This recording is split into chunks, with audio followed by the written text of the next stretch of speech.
नमस्कार है भाई सभी भाइयों को, सभी बहनों को। बिल्कुल भाई साहब, आप सभी लोगों के लिए काफ़ी बड़े अपडेट के साथ ये वीडियो आया है। दोस्तों, आपको बता दूं, यहाँ पर इस वीडियो में बात होगी भारत देश के लोगों के लिए। आप अगर दुनिया में किसी भी गली मोहल्ले और किसी भी जगह से सुन रहे हैं मुझे इस वीडियो में एवं देख रहे हैं, दोस्तों आप सभी लोगों का पहले तो स्वागत कर रहा हूं मैं इस वीडियो में। दोस्तों, आप सभी को बता दूं, यहाँ पर भारत देश में भारतीय रेल के अंदर जो रेलवे प्रोटेक्शन फोर्स आप देखोगे, पूरे देश में जो आप रेलवे देख रहे हो आज के समय पे इंडिया कंट्री में, उसके अंदर जो आप रेलवे प्रोटेक्शन फोर्स देखते हो, आरपीएफ जिसको आप कहते हो, उसकी रिक्रूटमेंट होती है भाई। उसकी रिक्रूटमेंट हो जाने के बाद लोग भर्तियां लेकर फिर उस आर आर आरपीएफ के अंदर जाते हैं। आरपीएफ रेलवे प्रोटेक्शन फोर्स, इसके लिए एक प्रेस नोट के द्वारा, मतलब प्रेस द्वारा, आप जानते हो, मतलब मीडिया, आप समझ लो मीडिया या प्रेस कह लो, उनके द्वारा यहाँ पर एक नोटिफिकेशन रिलीज हुआ है जो कि आपके 2 जनवरी 2024 के दिन में इसको रिलीज़ करा गया है। बिल्कुल ये एक ऑफिशियल नोटिस है, इसमें आप ये मत कहना कि इसमें कुछ करेक्शन रहेगा। हाँ, करेक्शन जैसी चीज़ें अगर आप कह रहे हो तो अभी डिटेल्ड नोटिफिकेशन नहीं आया है। ये आपको बताता चलूँ कि 2024 ईयर के जनवरी महीने की दूसरे डेट पर इस नोटिफिकेशन को डाला गया। ये डिटेल्ड नोटिफिकेशन आप मान सकते हो क्योंकि इन्होंने सब कुछ दे दिया। इन्होंने वैकेंसीज के नंबर दे दिए, एलिजिबिलिटी बता दी, क्वालिफिकेशंस बता दी इन्होंने, फॉर्म के डेट्स इन्होंने नहीं बताए, फॉर्म का फीस, बाकी सारे बहुत सी चीज़ें इन्होंने बता दी। जो चीज़ें बताई है वही चीज़ें मैं आपको क्लियर कर दूंगा इस वीडियो में। सिलेक्शन प्रोसेस आरपीएफ में होता कैसे है, एक एग्ज़ाम होता है रेलवे द्वारा, भारतीय रेलवे द्वारा एक एग्ज़ाम करवाया जाता है आरपीएफ में। उसके बाद आप उस एग्ज़ाम को पास कर कर रेलवे प्रोटेक्शन फोर्स में चले जाते हो। और रेलवे में लोग जो भी यात्रा कर रहे हैं, इधर से उधर जा रहे हैं पूरे देश में रेलवे के द्वारा, तो आप लोग उसमें क्या करते हो, उनको प्रोटेक्शन प्रोवाइड करने के लिए आपको जाना जाता है रेलवे प्रोटेक्शन फोर्स। तो इसके लिए नोटिफिकेशन आ चुका है, डिटेल्ड नोटिफिकेशन आ चुका है। इसके बाद एक और आपके साथ आएगा, वो आपके साथ बाद में डिस्कस होगा। इसके अंदर जो भी कुछ है आपको कवर बता दूंगा, सारा कुछ कवर करके कि क्या क्या कुछ इसमें बताया गया। इसमें देखोगे आप ऑलमोस्ट सारी बातें क्लियर कर दी, हालांकि रेलवे अभी भी लेट ही है। आपको बता दूं, इस साल में 2024 में आपके भारत देश में आपके लोकसभा इलेक्शंस हैं। बेसिकली ये आपके जो प्राइम मिनिस्टर इलेक्शन जो होता है वो वाला इलेक्शन रहेगा पूरे इंडिया कंट्री में। और इसके लिए आपका, इस वजह से आप ये कह सकते हो कि रिक्रूटमेंट आती हुई आपको दिख रही है भारतीय रेलवे में। लेकिन मैं आपको क्लियर करूंगा दोस्तों, ये रिक्रूटमेंट अभी आई है, हो सकता है अभी अभी आपको इन्हीं 2-4 महीनों के अंदर, यही जो आपके अभी महीने चल रहे हैं जनवरी फरवरी और यही सब, इसी के अंदर आपको एक अलग अलग रेलवे द्वारा नोटिफिकेशन देखने को मिलेंगे, क्योंकि ये रिक्रूटमेंट अभी आने वाली है। क्योंकि भारतीय रेल को रिक्रूट करना है। क्यों करना है? क्योंकि इलेक्शन ईयर चल रहा है। चलिए, लोगों का तो ये कहना है कि चलो भाई लोगों को रिक्रूट करके भर्तियां तो दे दो, तो वो चीज़ें आप थोड़ा देखोगे कि यहाँ पर आते हुए आपको दिखेंगे, जिसके बारे में पूरा वीडियो रहेगा। आपको बताया जाएगा आरपीएफ में जो नोटिफिकेशन आया है उसके बारे में, एक एक चीज़ें आपसे के साथ इस वीडियो में डिस्कस हो रही हैं। रही बात इसमें नोटिफिकेशन के लिंक की, वेबसाइट के लिंक की, वो सारी चीज़ें आपको वीडियो के नीचे प्रोवाइडेड है, आप वहाँ से देख सकते हो। खासकर मैं आपको बता दूं, आप भारत देश में किसी भी गली या किसी भी जगह पर रह रहे हो, खासकर मान लीजिए आप इंडिया में, अब या भारत देश कह लीजिए, वहाँ पर मान लीजिए आप हरियाणा, झारखंड, मेघालय, मणिपुर, केरला, कर्नाटका, असम, वेस्ट बंगाल, त्रिपुरा, तेलंगाना, या देश में कहीं भी आप रहते हो तो आप लोग इस पे फॉर्म भर सकते हो। बाकी सारी चीज़ें मैं आपको बता दूंगा, लेकिन अभी फॉर्म नहीं आए, इस चीज़ का थोड़ा ध्यान में रखते हुए चले। लेकिन आपके लिए ये बता दिया है कि कैसे होने वाला है सारा प्रोसेस, ये चीज़ें क्लियर करी गई हैं। आरपीएफ कह लो, भारतीय रेलवे कह लो, या फिर प्रेस रिलीज, प्रेस के द्वारा रिलीज करा गया एक नोटिस है, वो आपको मैं बता देता हूँ। बाकी आपके जो भी डाउट रहे आप कमेंट सेक्शन में डिस्कस करेंगे इस चीज़ को। ये आपका वेबसाइट का लिंक है, आरपीएफ रेलवे प्रोटेक्शन फोर्स, ये ऑफिशियल वेबसाइट है। आप देख रहे हो अपने रेलवे मिनिस्टर की फ़ोटो यहाँ पे आपको दिख रही होगी, ये फ़ोटो आपका है रेलवे मिनिस्टर का। इस तरीके से सभी लोग इन चीज़ों को देख सकते हैं। चलिए आगे चलते हैं, एक बार नोटिफिकेशन आपके साथ डिस्कस करें। देखिए, इमीडिएट भारत सरकार, government of India, ministry of railway, railway board 2024 के जनवरी के 2 तारीख में न्यू दिल्ली जगह से इसको रिलीज़ करा गया। इसमें क्या कुछ बताया बताता हूँ। बिल्कुल एप्लीकेशन फॉर्म में प्रोसेस में रखा गया है। जैसे आप देखोगे, जैसे आप एप्लीकेशन लिखते हो, principal chief security commissioner RPF, all zonal railway including Kolkata metro और RPSF, core and PUs, IG con और ईसीओ आर एनआर डायरेक्टर, ये एनआर मीन्स नॉर्थ रेलवे हो जाएगा शायद, और डायरेक्टर जो है आपके यहाँ पर जूनियर या फिर JR RPF academy Lucknow and JTI RPF KGP सीएससीज, ये सब चीज़ें आपको ध्यान नहीं रखनी। बेसिकली आपको ये समझना है, जो लोग भर्तियां लेने जा रहे हैं इधर आरपीएफ में, आपको बताता चलूँ, procedure for recruitment of sub inspector executive आपका रहेगा, एसआई और कांस्टेबल दोनों ही आरपीएफ में और आरपीएसएफ के अंदर आप लोग जाओगे, यानी रेलवे प्रोटेक्शन फोर्स में जाओगे, या फिर आप रेलवे प्रोटेक्शन सब फोर्स है, या फिर एस का मतलब जो भी इसमें रखा गया है उसके हिसाब से आप लोग यहाँ पर जाओगे। टोटल कांस्टेबल और सब इंस्पेक्टर एग्जीक्यूटिव के पोस्ट हैं, और बाकी सारा कुछ मैं आपको इधर बता देता हूँ। मैं आपको बता दूँ दोस्तों, ये इसमें बताया गया है कि this is for your kind information, ये सारिका मोहन डीआईजी हैं ये रेलवे बोर्ड में, उनके द्वारा इसको रिलीज़ करा गया है कॉपी टू। ठीक है, इन्होंने ये भी बताया है कि आपको यहाँ पर एसओ और एसईसी स्पेशल आरबी के वेबसाइट पर भी ये चीज़ मिल जाएगी। ठीक है, आरबी मीन्स रेलवे बोर्ड है यहाँ पर, गवर्नमेंट ऑफ इंडिया आप देख रहे हो, यानी कि बिल्कुल ट्रस्टेड नोटिस है ये, आप देख लो इस चीज़ को। कल के डेट में आया है ये, इसमें कहा जा रहा है, प्रोसीजर बता रहे हैं ये, सब इंस्पेक्टर और कांस्टेबल का रिक्रूटमेंट कैसे कराएंगे ये आरपीएफ के अंदर, in exercise of the powers conferred under rule 28 of RPF rules 1987 में, रीड विद सेक्शन 8, मतलब ये बिल्कुल ये आर्टिकल्स जो भी रूल इनके बनाए गए एक्ट वाइज हर ईयर में, उसके हिसाब से रिक्रूटमेंट चलेंगे ये। The undersigned hereby issues the following directive on the subject of recruitment in RPF, that determination of vacancies मैं आपको बताता चलता हूँ कितनी वैकेंसीज भरी जाएंगी। The current round of recruitment is being done for filling up 2000 in the, ठीक है, 2000 वैकेंसीज ये कह रहे हैं इस राउंड में, इस करंट राउंड में, इस रिक्रूटमेंट में ये आपकी 2000 वैकेंसीज कांस्टेबल का, और सब इंस्पेक्टर 250 आपके यहाँ पर आरपीएफ के अंदर रखे जाएंगे वैकेंसीज। ठीक है, आरपीएफ और आरपीएसएफ दोनों के अंदर कह रहे हैं 250 हम एसआई को देंगे, 2000 वैकेंसीज हम कांस्टेबल में देंगे। Instruction of the government for introduction and maintenance of post based roster shall be scrupulously followed, मतलब कि ये इस तरीके से फॉलो होंगे। बेसिकली यही चीज़ें कह रहे हैं, जानबूझ के दो चार ऐसे वर्ड डाले जाते हैं आपको थोड़ा लगे कि हाँ भाई ये कुछ बड़ी इंफॉर्मेशन आई है। While determining the category wise vacancies, 10% vacancies ex serviceman की हैं, 15% वैकेंसीज महिलाओं को रहेंगी यहाँ पर। मतलब आप अगर 2250 में से आप ये देखोगे कि लगभग 15% वैकेंसीज, यानी कि लगभग 300 से 400 वैकेंसीज महिलाओं की यहाँ पर रहेंगी। टोटल में से आपको इस चीज़ के रिजर्वेशंस यहाँ पर दिख जाएंगे। रिक्रूटमेंट प्रोसेस कैसे होगा, यहाँ पर 3 तरह के फेज में रिक्रूटमेंट होगा। पहले एक कंप्यूटर एग्जाम होगा आपका आरआरबी रेलवे रिक्रूटमेंट बोर्ड द्वारा, फिर फिजिकल एफिशिएंसी टेस्ट और फिजिकल मेजरमेंट टेस्ट कराया जाएगा कि भाई आप फिजिकली फिट हो या नहीं, हाइट, वेट, चेस्ट मेजरमेंट ये सब होंगे फिजिकल मेजरमेंट में। एंड एफिशिएंसी टेस्ट में आपका रनिंग और वो सारी चीज़ें आ जाती हैं।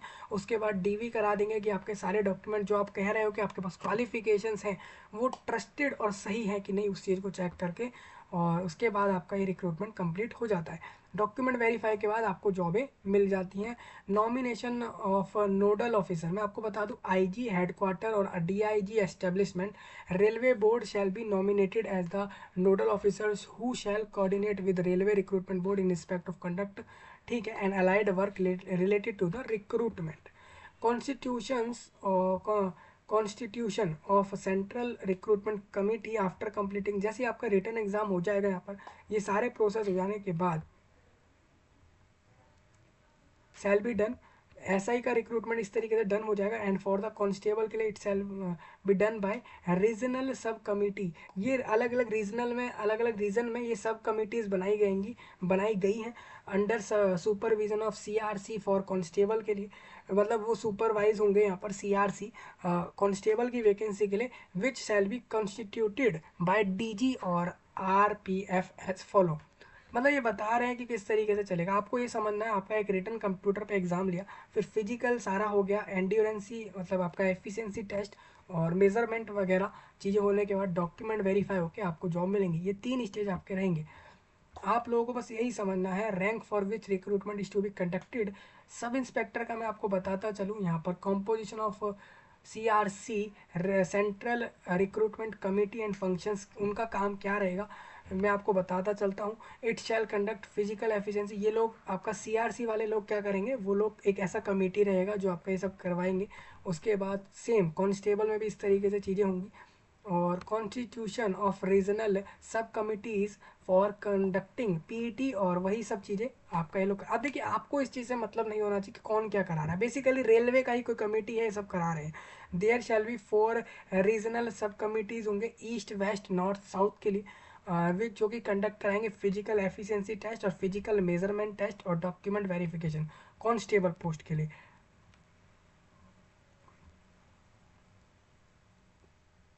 ठीक है भाई, ये 4 तरह के रीज़न बनाए गए हैं और इसके बिहाफ पर ये सारा रिक्रूटमेंट होगा। ये रीज़न बेसिकली क्या बता रहे हैं, पूरे देश में आप जानते हो रेलवे के ईस्ट वेस्ट नॉर्थ साउथ, ये 4 रीजन में डिवाइड करके आपका इस तरीके से फिजिकल करवा देंगे और डॉक्यूमेंट वेरीफाई कराएंगे। एग्ज़ाम का तो आपका सेम रहेगा, सेंटर आपका जहाँ रहेगा वहाँ आप जाकर एग्ज़ाम दे दोगे, ये चीज़ें आपकी रहेंगी।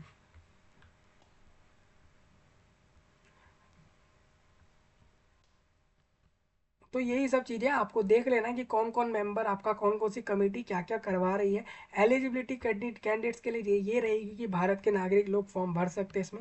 एजुकेशनल क्वालिफिकेशन मैं आपको आगे बताऊंगा और इसमें एज भी आपको बता देता हूँ। सब इंस्पेक्टर के लिए कैंडिडेट का ग्रेजुएट होना जरूरी। कैंडिडेट मान लीजिए बीसीए करा हुआ है, बीबीए करा हुआ है, BTech, B architecture, B planning या बीएससी, बीकॉम, बीए या एलएलबी या कोई भी बैचलर डिग्री पास आउट है और वो 20 से 25 के एज के बीच में आ रहा है तो फॉर्म भर सकता है।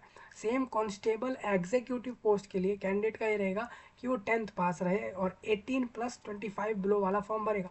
10th पास वो CBSE, ICSC, state board, Chhattisgarh, Maharashtra, Bihar, Punjab या किसी भी राज्य के बोर्ड से भी अगर वो पास आउट है तो वो फॉर्म भर सकता है कांस्टेबल पोस्ट पे। ठीक है भाई।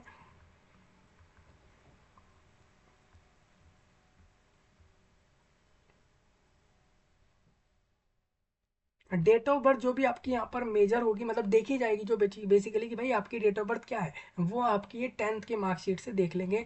10 SC ST को 5 साल अपर एज में फ़ायदा मिलेगा अप्लाई करने के लिए, यानी वो लोग 25 नहीं बल्कि वो 30 तक फॉर्म भर सकते हैं। ओबीसी लोग 28 की एज तक होने तक फॉर्म भर सकते हैं। सभी लोग अपने अपने कंडीशंस यहाँ पर रीड कर ले।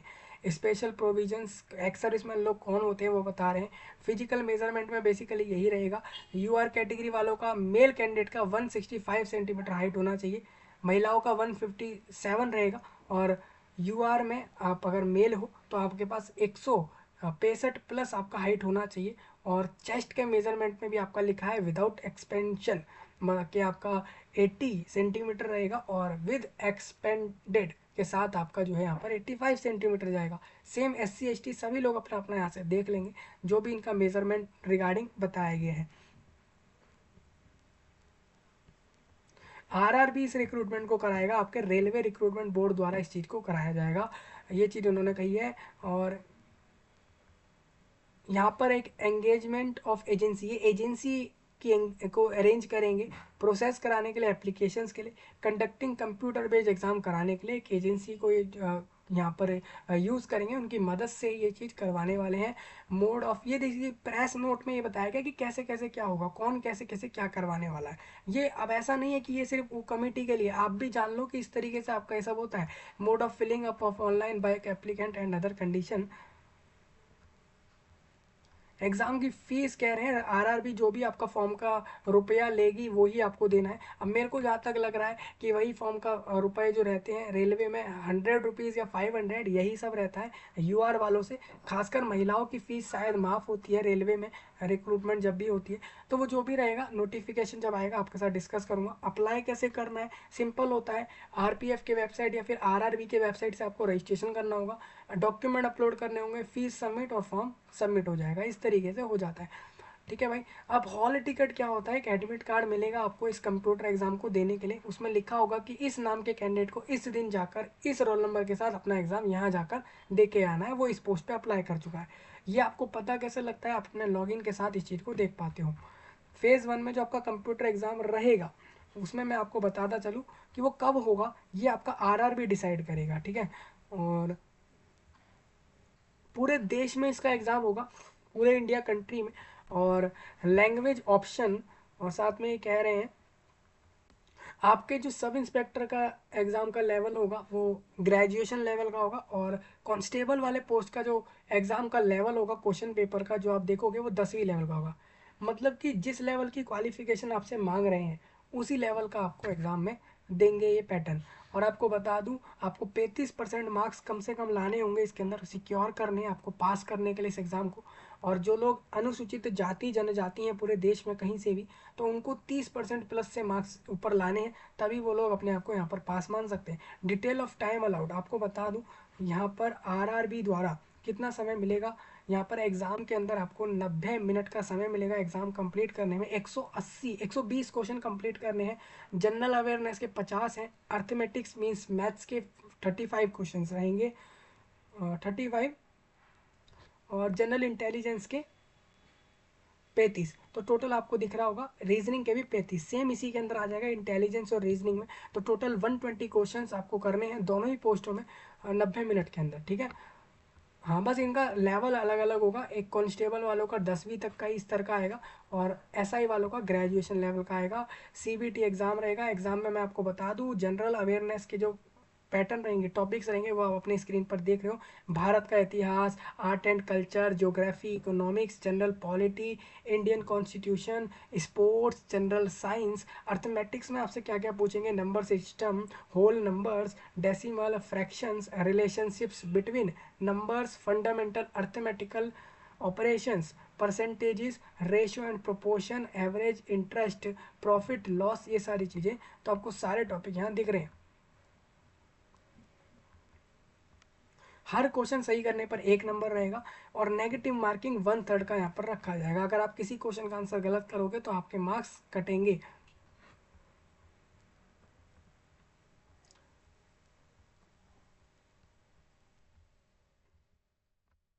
तो आपने फिजिकल मेजरमेंट का समझ लिया है, एफिशिएंसी टेस्ट का भी बता दूंगा आगे जो भी ये बताएंगे। और ये कह रहे हैं हम 10 टाइम्स लोगों को फिजिकल के लिए बुलाएंगे। सपोज हमने अगर वैकेंसी, आप यहाँ पर देखोगे ये 2250 वैकेंसीज इनके द्वारा दी गई हैं। तो ये लोग कितने लोगों को बुलाने वाले हैं, 2250 है ना। तो आप ये मान के चलो, एक थोड़ा इसमें एक और जीरो आगे लगा लो, 10 टाइम्स मीन्स ये हो गया, यानी कि आपको 22,500 के लगभग लगभग लोगों को ये यहाँ पर बुलाएंगे फिजिकल के लिए। ठीक है, मेजरमेंट और एफिशिएंसी जैसी चीज़ों के लिए।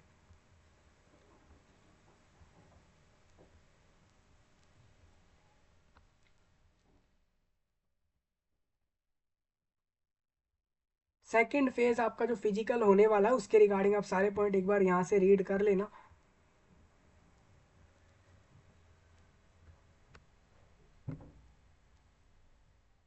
आपको बता दूं फिजिकल एफिशिएंसी टेस्ट में आपका सब इंस्पेक्टर के लिए एक तो यहाँ पर ये रहेगा कि आपको 6 मिनट 30 सेकंड के अंदर 1600 मीटर का रनिंग करना होगा, जो भी बताया जा रहा है। और 800 मीटर का अलग रहेगा, और लॉन्ग जंप होगा यहाँ पर, हाई जंप भी होगा, ये सब चीज़ें होंगी। तो इन्होंने बताया है कि महिला पुरुष किस किस को किस किस तरीके से क्या क्या चीज़ें पास कर रही हैं, वो आप यहाँ से देख लेना। ये सारे डॉक्यूमेंट आपको अपलोड करने हैं फॉर्म के अंदर। और थोड़ा आगे चलते हैं इसके अंदर। आपको फिजिकल पास करना जरूरी है दोस्तों, ये पास करने के बाद ही आप आगे जाओगे। आगे मीन्स डॉक्यूमेंट वेरिफिकेशन वाले प्रोसेस के लिए आप लोग जाओगे आगे। फेज थर्ड में आपका डॉक्यूमेंट वेरीफाई होंगे कि भाई जो कैंडिडेट कह रहा है फॉर्म में कि मैं ये क्वालिफिकेशन रख रहा हूँ तो सही में इतनी क्वालिफिकेशन रखता है नहीं रखता, उसके डॉक्यूमेंट चेक होंगे जिसमें उसका 10th का मार्कशीट, और अगर वो SI पे अप्लाई कर रहा है तो उसका 12th का मार्कशीट, ग्रेजुएशन का मार्कशीट, डिग्री, अलग अलग सेमेस्टर्स की मार्कशीट, और उसके अगर उसने मान लीजिए उसकी जो भी कास्ट रिजर्वेशंस में आ रही है तो वो वाले फॉर्म्स, अगर वो डिसेबल्ड है तो डिसेबल्ड का फॉर्म, सारी चीज़ें ये सब चेक होंगी। प्लस उसको फ़ोटो और ये सब चीज़ें उसको लेकर जानी है जब उसका डॉक्यूमेंट वेरिफिकेशन होगा। इन सब की फ़ोटो कॉपीज़ भी आप लेकर जाएं, इन सारे डॉक्यूमेंट्स की, ये आपको ध्यान रखना है। ये सब यहाँ पर इन्होंने दे रखा है। ठीक है भाई, ये नोट वाले पॉइंट एक बार सभी लोग देख लेना। रिजल्ट के बारे में बता देता हूँ। डॉक्यूमेंट वेरीफाई होने के बाद ये RRB अपने वेबसाइट पर रिजल्ट दे देंगे कि भाई किस किस को सब इंस्पेक्टर बनाया गया। अब देखिए, मैंने जैसे आपको बताया था ना 35% मार्क्स ले आना सभी लोग पास करने के लिए कंप्यूटर एग्जाम को, इन्होंने कट ऑफ एक्चुअल में क्लियर भी कर दिया है। 42 प्लस मार्क्स लाना, अगर आप SC ST हो तो 36 प्लस मार्क्स लाना, टोटल 120 क्वेश्चंस में से, क्योंकि हर क्वेश्चन एक एक मार्क्स का है। तो भाई रॉन्ग आंसर का पेनल्टी है, इसका थोड़ा ध्यान रख लेना, वही सब आपका रहेगा। जनरल इंस्ट्रक्शन आपके लिए दिए गए हैं, जनरल प्रिकॉशंस कि आप लोगों को ये सब चीज़ें ध्यान रखनी है कि ये सब नहीं करना है, तो उसके लिए थोड़ा आप लोग ध्यान रख लेना, इन सब चीज़ों से बचना है। जो प्रिकॉशंस दिए हुए हैं, प्रिकॉशंस मीन्स इन सब से बच के चलो, ठीक है भाई। Railway protection force form of caste certificate SC ST, अगर आप SC ST में आते हो तो आप लोग ये वाला फॉर्म लगाना फॉर्म के अंदर, जिससे कि आप ये प्रूफ कर सको कि हम SC ST में हैं तो आपको उसके बेनिफिट मिल जाए। OBC वालों को ये फॉर्म लगाना है, और इस तरीके से आप सभी लोगों को फॉर्म लगा। याद रखें दोस्तों, ये डिस्ट्रिक्ट मजिस्ट्रेट द्वारा वेरीफाई होता है। वैसे लिखा होता है फॉर्म पर कि आपको किसके द्वारा वेरीफाई कराना है, हालांकि जहाँ नहीं लिखा है तो उसके लिए आप चेक कर सकते हो। ये किसका फॉर्म था, ये इकोनॉमिकली बैकवर्ड क्लासेस यानी EBC वालों का फॉर्म है ये। सभी लोग अपने अपने फॉर्म देख ले, ये फॉर्म आपको अप्लाई करने वाले फॉर्म में लगाने होंगे, तभी वो प्रूफ होगा कि आप उस कास्ट में या उस रिजर्वेशन में आ रहे हैं, तो आपको बेनिफिट मिलेंगे उस चीज़ के, वो तभी मिलेंगे। तो इस तरीके से रहेगा रेलवे भर्ती की न्यूज़। सबसे पहले देखिए, तो इस तरीके से टेलीग्राम पर भी आज के समय पे RPF का है खुद का, तो टेलीग्राम से आप वहाँ से भी अपडेट ले सकते हो RPF में, अगर आपको जाना हो।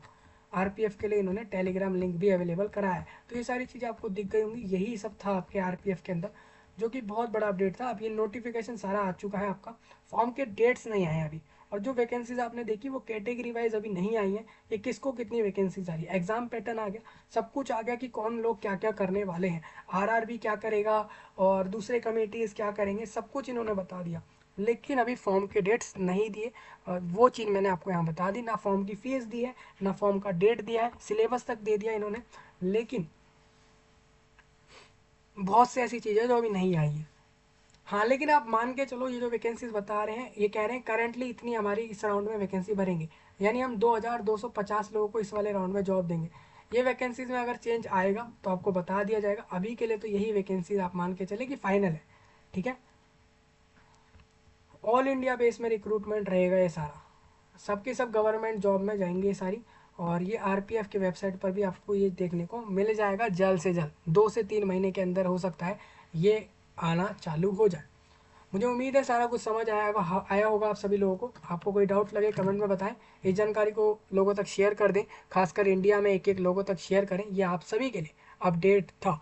मैं आपसे मिलता हूँ जल्द ही, तब तक के लिए आप सभी का धन्यवाद।